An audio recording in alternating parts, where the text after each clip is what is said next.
Welcome back to the Voice of Islam's breakfast show. You are listening to myself, Samar Shajil, and also Asif, and we will be with you for another 22 minutes or so. So if you do have any questions, any remarks, anything that you would like to share with us in regards to this last topic that we're speaking about, please feel free to do so. The number for you, as always, is 0208 687 7878, or you can tweet to us at Voice of Islam UK, or leave your comments on our Instagram page at Radio V Islam.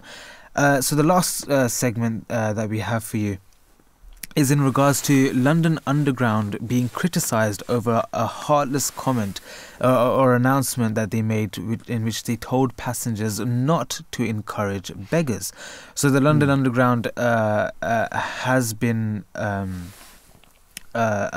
people have looked down upon this heartless announcement that they made, in which they told the passengers not to encourage beggars and buskers by giving them money. Broadcast in some tube stations, Transport for London, so TfL of course, started playing the messages on the advice of the British Transport Police, which made the recommendation in 2015. There are beggars and buskers operating on this train. Please do not encourage their presence by supporting them, is the announcement which was made. Islam, of course, teaches to encourage working in views in a very high virtue. It disagrees with begging. The Holy Prophet, may the peace and blessings of Allah be upon him, disapproved begging and only allowed it under 3 circumstances: if one was in severe poverty, when one owed enormous debt, or when one did not have the means to pay blood money. And it is the duty of a Muslim to give food to the poor and to offer the one who asks for something. Islam encourages empowerment of the individual so that he may take control of his circumstances as far as he is able, and leave the rest to Allah. And the Holy Prophet has also said, it is better for one of you to take his rope, bring a load of firewood on his back and sell it, God thereby preserving his self-respect, than that he should beg from other people, whether they give him anything or refuse him. And I mean, we see from his example and from the Holy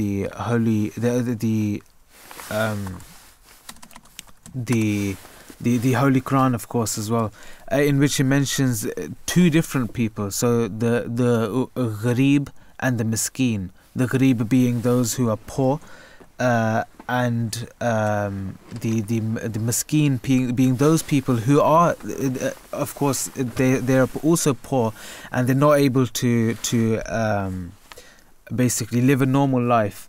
But they do not ask for anything, they don't beg for anything, and we are told to look after those people, because of course, since they're not begging, which is an Islamic teaching, we do have to help them, and in any way which that may be possible.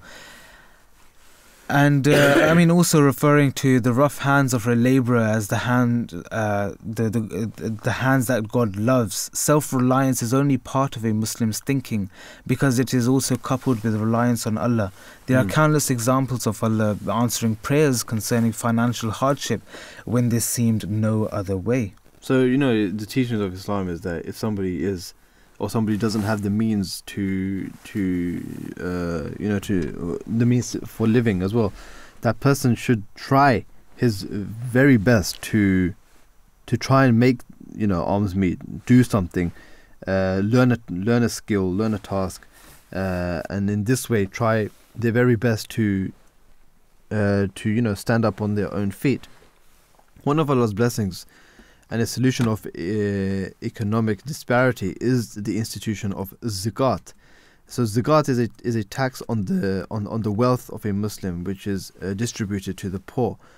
Allah the Almighty says in the Holy Quran in chapter 9 verse 103, take alms out of their wealth, so that thou mayest cleanse them and purify them thereby. So Islam has made the giving of charity a purification. Zakat actually is basically giving to charity, and is a charity the purification for those with wealth and those people who are affluent, or those people who have, you know, some wealth in their pockets. And it means by which, you know, the wealthy can achieve nearness to Allah. So by giving charity and by spending out of what you love, you will actually gain nearness to Allah the Almighty. And in addition, the giving of charity provides for those that are in poverty and those people that are less deprived, like we mentioned before, that those people that ask for money, those people that don't ask for money as well, even though that they're poor and they can't, you know, they can't make ends meet.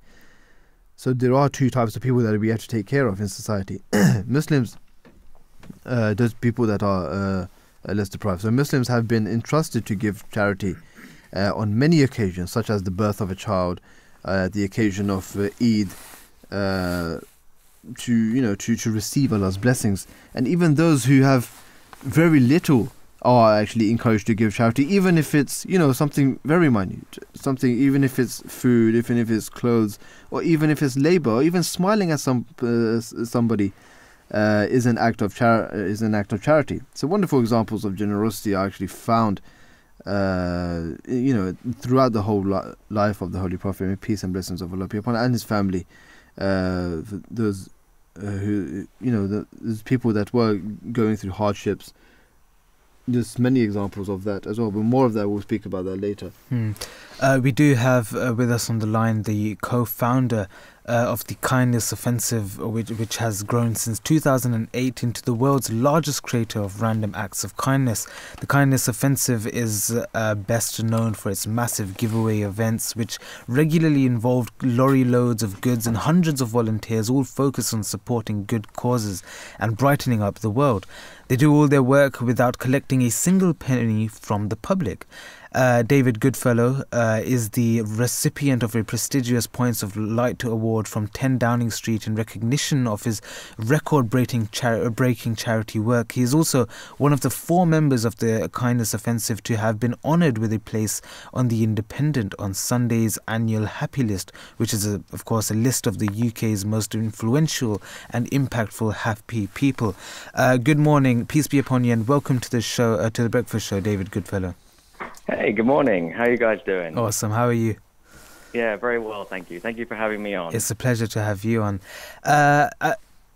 With the government, what can governments do to prevent homelessness?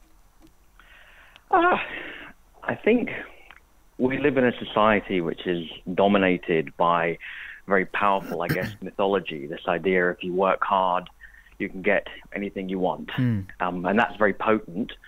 But there's a flip side to that, which is if you don't have everything you want and everything you need, you must be lazy and there must be something wrong with you.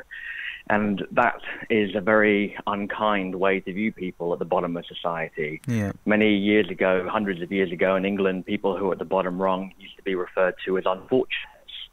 And with that term, unfortunate, there was room for some compassion and caring and realizing that maybe it wasn't their fault. And to a certain extent, I think government is the embodiment of the spirit of the people. And we, as a society, tend to look at those at the lowest and think to a certain extent they're unworthy, that they deserve what they're getting. And that feeling results in a lack of action to help them properly.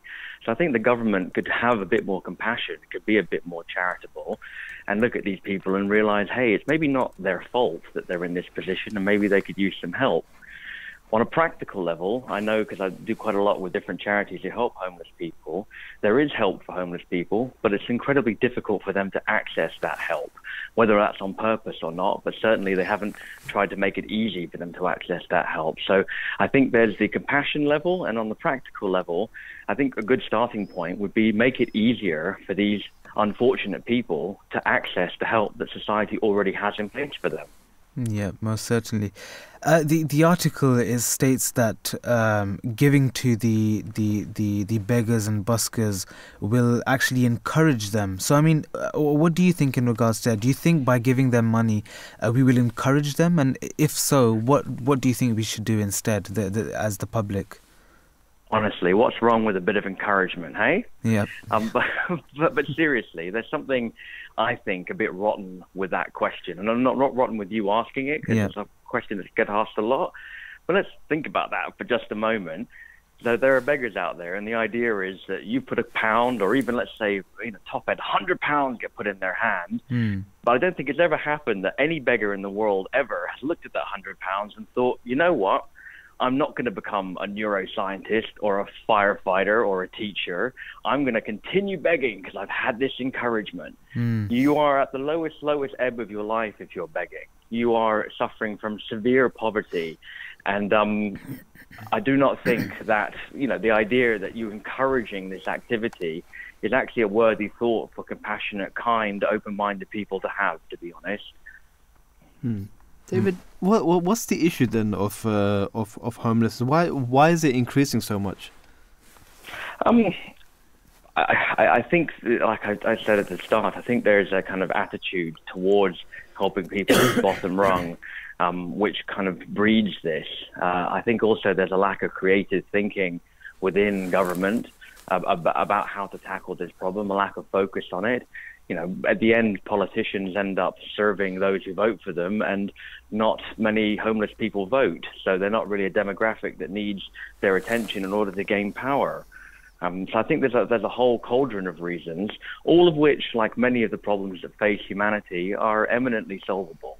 We don't need an alien to turn up. We have everything we need right here and now to make this problem go away if we focused on it right and if we had the right attitude about addressing it.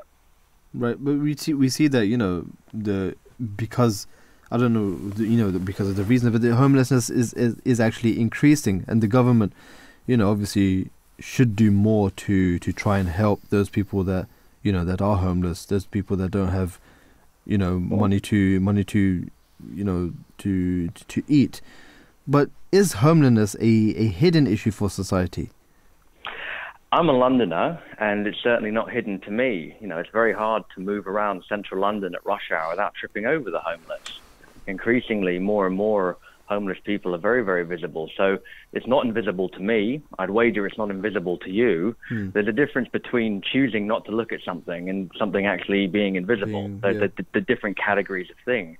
It's hard to look at, and even as David Goodfellow from the Kindness Offensive, I've got to be honest, there are moments I'm in a rush and I don't put money in that cup and I don't look because I've got to get somewhere. I've got to do something. We're all in that category occasionally, even the best of us kind of thing. But I don't think it's an invisible thing. And I think, it's increasing tremendously, especially in built-up urban areas. And it's becoming an issue that's less and less possible to ignore. It's becoming more and more and more visible every single day. Right, David. How can the listeners get involved with Kindness Offensive? Well, I think on a daily basis, have your own Kindness Offensive whenever you have the chance. If you get the chance to be kind to somebody, take that chance and consider yourself a de facto member of the Kindness Offensive. If you actually want to join in with us and wear our colourful outfits and go and perform random acts of kindness on a grand scale, you can visit thekindnessoffensive.com. And one shout I'd like to put out there is one of our current projects is trying to make use of London's empty spaces, empty buildings that are not being put to good use, which incidentally would be a good answer to the homeless crisis too, make the most of what we have. There's a huge amount of empty buildings. So I'd ask your listeners, if you know of an empty building, maybe you are a landlord yourself who's currently waiting for planning permission or a paying tenant, give us a shout. We have some great charitable projects we'd love to install in some empty spaces. We've got a great track record. So maybe on your way to work today or as you're walking around the city, if you see somewhere that you think, hey, this could use some life breathed into it, some nice charitable activity for the community, give us a shout. Find us on thekindnessoffensive.com and let us know. And who knows, we could set up in that space and do some great good. All right, David Goodfellow, thank you so much for joining us. Thank you for having me on. Nice one. Nice one. Bye-bye. Have a lovely day.